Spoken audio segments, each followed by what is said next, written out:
गुजरात प्रदेश विराट देवी पूजक संघ द्वारा समाजने सरकारना लाभो प्राप्त थाय अने तेमना अधिकारो मळे ते हेतुथी समाजना लोकोने जागृत करवा महारेलीनुं आयोजन करवामां आव्युं छे। गुजरात में देवी पूजक ज्ञाति 65 થી 70 लाख लोकोनी वस्ती धरावे छे અને હાલમાં દેવી પૂજક સંઘ દ્વારા સમાજમાં જનજાગૃતિ ફેલાવવાના હેતુસર એક મહારેલીનું આયોજન કરવામાં આવ્યું છે। આ અંગે ગુજરાત પ્રદેશ દેવી પૂજક સંઘના મહામંત્રી રમેશભાઈ કુંવરિયાએ જણાવ્યું હતું કે દેવી પૂજક સમાજ અને વર્ષોથી સરકારના અનેક લાભોથી વંચિત રહ્યો છે। આ અંગે સરકારની અનેકવાર રજૂઆત કરવા છતાં કોઈ કાર્યવાહી કરવામાં આવી નથી, તેથી હવે મહારેલી દ્વારા સરકારશ્રીને સમાજના હિત માટે માંગ કરવામાં આવશે। તેમની માંગ અંગે જણાવ્યું હતું કે સમાજને ફરીવાર અનુસૂચિત જાતિમાં સમાવેશ કરવામાં આવે, ધર્મની પરંપરાનો અગાઉનો જે કાયદો હતો તે રદ કરી પુનઃ 1961નો કાયદો લાગુ કરવામાં આવે, તમામ તાલુકા અને જિલ્લામાં છાત્રાલયો ખોલવામાં આવે, મકાન, લાઇટ, પાણી, ગટર સહિતના જીવન જરૂરી લાભો આપવામાં આવે, આર્થિક સુધારા માટે સમાજના વ્યવસાય અનુરૂપ શાક માર્કેટો ફાળવવામાં આવે। જો સરકાર द्वारा તેમની માંગ નહીં સંતોષાય તો 2017ની ચૂંટણીમાં 36 સીટોએ બીજેપીને હરાવશે તેવી ચીમકી પણ ઉચ્ચારી હતી। મારું નામ રમેશભાઈ મગનભાઈ કુંવરિયા છે। હું 22 વર્ષથી ભારતીય જનતા પાર્ટી સાથે સંકળાયેલો હતો અને છું ને આ વિરાટ દેવી પૂજક સંઘનો ગુજરાત પ્રદેશનો મહામંત્રી છું।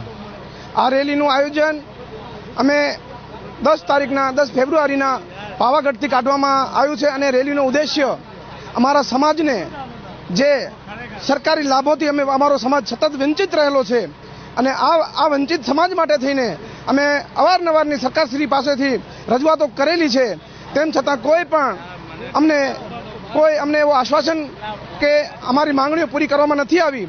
જેવી કે કચ્છની અંદરથી ને એસટીના અમારા હકો હતા, જે અમને દેશ આઝાદ થયો એનાથી પણ પહેલા રાજાશાહીની વખતમાં પણ અમને આ હકો પ્રાપ્ત થયેલા હતા।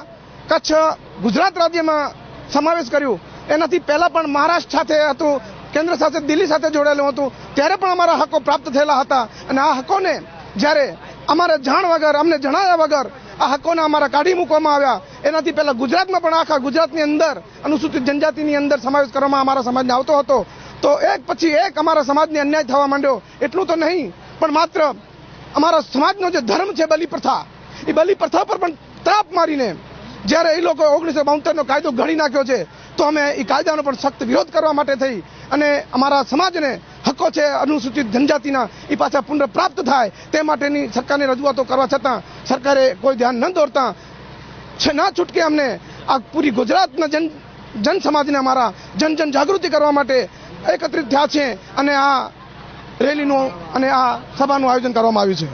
હું વિરાટ દેવી પૂજક સંઘનો પ્રમુખ છું અને મારું નામ રૂપસંગભાઈ ગુગાજી ભરભીડિયા છે। અમારો સમાજ આર્થિક રીતે અને શૈક્ષણિક રીતે ખૂબ જ પછાત છે, જો કે ખરેખર એને મૂળ ધારામાં લાવવા માટે સુવિધા મળવી જોઈએ। સરકારશ્રી તરફથી ઓબીસીની રચના કરવામાં આવી ત્યારે આ 27% આપવામાં આવ્યા। આ 44 જ્ઞાતિઓને આધાર સ્તંભ બનાવીને આપવામાં આવ્યા હતા।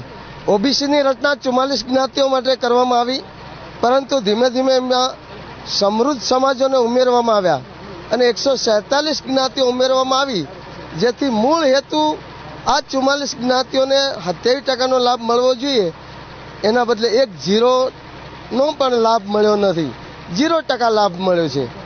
અને જ્યારે આ 27%માંથી કાંઈ પણ મળતું ન હોવાથી અમે સરકારને આ માંગણી કરી છે કે આ 27%માંથી 11% અલગ આપવામાં આવે અને ડાયરેક્ટ અમારા 40 જ્ઞાતિઓને લાભ મળે અને એસટીની સુવિધા મળે, એટલા માટે એસટીમાં અમારી ગણના થાય એ અમારી મુખ્ય માંગણીઓ છે।